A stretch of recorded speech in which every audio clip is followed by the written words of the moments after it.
नमस्कार। ये वीडियो है वृश्चिक राशि के जून महीने के राशिफल पर आधारित। राशिफल चंद्र राशि से ही देखिए। मैं कभी भी लग्न से कोई राशिफल शेयर नहीं करती हूँ, तो अपनी जो भी आपकी जन्म राशि है, अगर वो वृश्चिक है तो ये वीडियो आपके लिए है।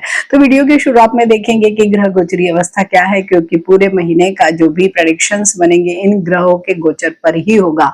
तो सबसे पहले बात करेंगे सूर्य की। तो सूर्य अभी 15 जून तक तो आपके सप्तम भाव में गोचर करेंगे, फिर वो अष्टम भाव में आ जाएंगे। वहीं पे मंगल जो आपके राशि लार्ड है 20 तक तो वो 6th हाउस में गोचर कर रहे हैं, उसके बाद वो 7th हाउस यानी कि आपकी मैरिड लाइफ वाले भाव में आने वाले हैं। 22 तक तो अष्टम में, उसके बाद वो नवम भाव यानी कि भाग्य भाव में गोचर करने वाले हैं। गुरु जो 2 जून को ही अपनी राशि का परिवर्तन करने वाले हैं, वो भी नवम भाव यानी भाग्य भाव जो गुरु का पक्का भाव है वहां पर गोचर करने वाले हैं, यानी आपके भाग्य खुलने वाले हैं। वहीं पे शुक्र 8 जून तक तो अष्टम भाव में गोचर करेंगे, फिर वो नवम भाव यानी कि भाग्य भाव में गुरु के साथ, गुरु और बुध के भी साथ मिलके बहुत ही सुंदर योग का निर्माण करने वाले हैं।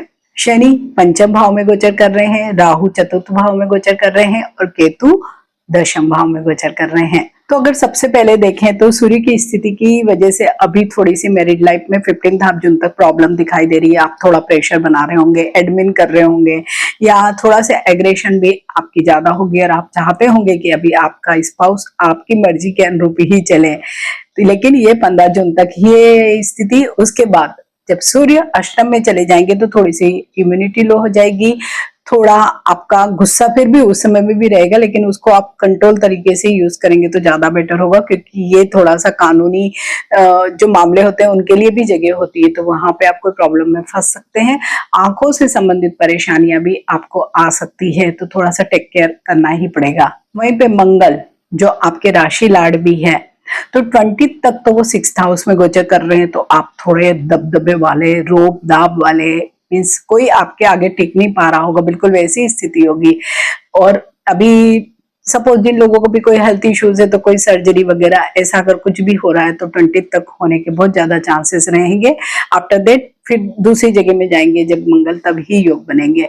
तो यहाँ पे रोग ऋण शत्रु वाला जो भाव है, क्योंकि मेलेफिक प्लेस पे मेलेफिक स्टार बैठता, तो ज्यादातर ये जो चीजें जीवन की कठिन चीजें वो हमें तंग नहीं करती है। लेकिन 20 के ही बाद वो सप्तम भाव में आ जाएंगे, और सप्तम में भी मंगल बहुत अच्छा प्रभाव नहीं देते हैं, क्योंकि पहले 15 तारीख तक तो यहाँ पे सूर्य रहेंगे, तभी आपका एग्रेशन बहुत बड़ा रहेगा। अब मंगल आ जाएंगे तो और ज्यादा लड़ाई झगड़ा या थोड़ा दादागिरी या प्रेशर डालने वाला ही नेचर रखने वाले हैं, क्योंकि मंगल भी फायर एलिमेंट है, तो बहुत क्रोध आता है। वो क्रोध कभी भी वैवाहिक जीवन के लिए ठीक नहीं होता है, तो आपको यहाँ पे टेक केयर करना ही पड़ेगा। वहीं पे बुध 22 यानी कि 3 वीक तो वो अष्टम भाव में गोचर करेंगे। तो सबसे ज्यादा बुध जब भी अष्टम में गोचर करते हैं तो प्रॉब्लम आते हैं जो ऑटो इम्यून डिसीज है या स्किन से रिलेटेड इश्यूज में ही आपके समस्याएं आती है। जैसे कि महिलाओं में भी एक्ने का कोई प्रॉब्लम हो गया, पिंपल्स बहुत आ रहे हैं, या स्किन पे अगर आपके पहले से ही कोई ऑटो इम्यून डिसीज चल रहे हैं तो इस समय में शायद और ज्यादा वो बढ़ जाए, तो आप उनको टेक केयर करें। प्लस इस समय में अगर आपके कोई भी केसेस या कोई भी प्रॉब्लम वाला कोई एरिया है, तो आप थोड़ा सा बोलचाल में ध्यान रखें तो बेटर है, क्योंकि 22 के बाद तो वो नवम भाव भाग्य भाव में बुध आ जाएंगे, तो यहाँ पे भाग्य में आपके वृद्धि ही करने वाले हैं, तो वो समय आपके लिए अच्छा रहेगा।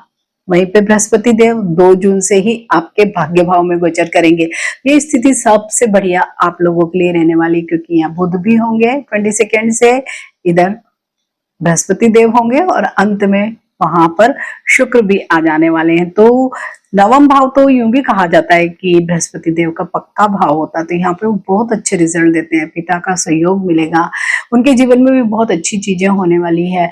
साथ ही आपकी धर्म में बहुत आस्था बढ़ेगी, लंबी दूरी की यात्राएं आपकी होगी, और जो भी बच्चे हायर एजुकेशन के लिए अभी तक प्रयास कर रहे थे, नहीं हो पा रहा था, कहीं एडमिशन नहीं हो रहा था या कुछ पैसे की अरेंजमेंट नहीं हो रही थी, कुछ भी चीज, तो वो सारी चीजें आपकी होगी और हायर एजुकेशन के लिए रास्ते खुलेंगे।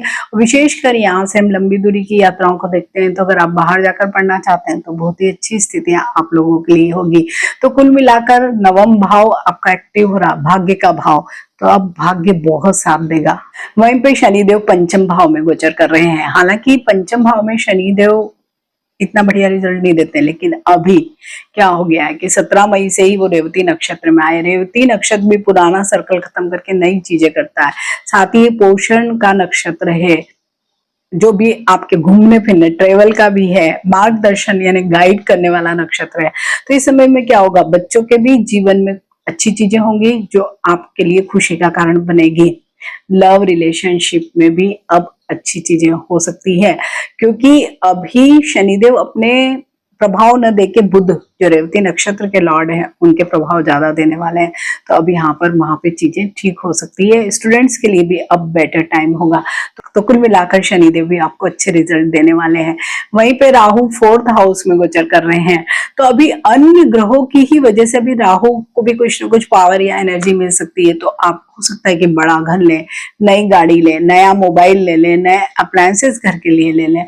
ऐसी ही स्थितियां दिखाई दे रही है। माता का स्वास्थ्य भी अभी ठीक होगा, क्योंकि बृहस्पति देव का गोचर ही ऐसा है कि पूरा जीवन संतुलित और सुखद होने वाला है।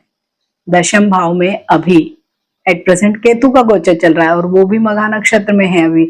तो यहाँ पे भी वर्क प्लेस पे भी आपने अच्छा बैलेंस बनाया हुआ होगा, या अभी और भी ज्यादा अच्छा बनाएंगे, क्योंकि आपके वर्क प्लेस पे अभी आप खुद भी बहुत ही जैसे रूट से जो चीजें काम करते हैं ना, हम बिल्कुल मूल से जो चीजों को करते हैं बिल्कुल वैसे ही कर रहे होंगे। साथ ही थोड़ा सा एडमिनिस्ट्रेशन या लीडरशिप या कोई चीज को लीड करने का मौका भी आपको मिल सकता है। तो कुल मिलाकर अगर हम देखें तो वृश्चिक राशि वाले लोगों के लिए बहुत अच्छा समय है। अपने राशि लार्ड मंगल के उपाय जरूर करिए, तो ये महीना आपके लिए और भी बेहतर हो सकता है। तो आप सभी को बहुत शुभकामनाएं। अगर वीडियो अच्छा लगता है इसे लाइक कीजिए, शेयर कीजिए और मेरे इस चैनल को सब्सक्राइब कीजिए। मिलते हैं एक नए वीडियो में। टिल देन नमस्कार।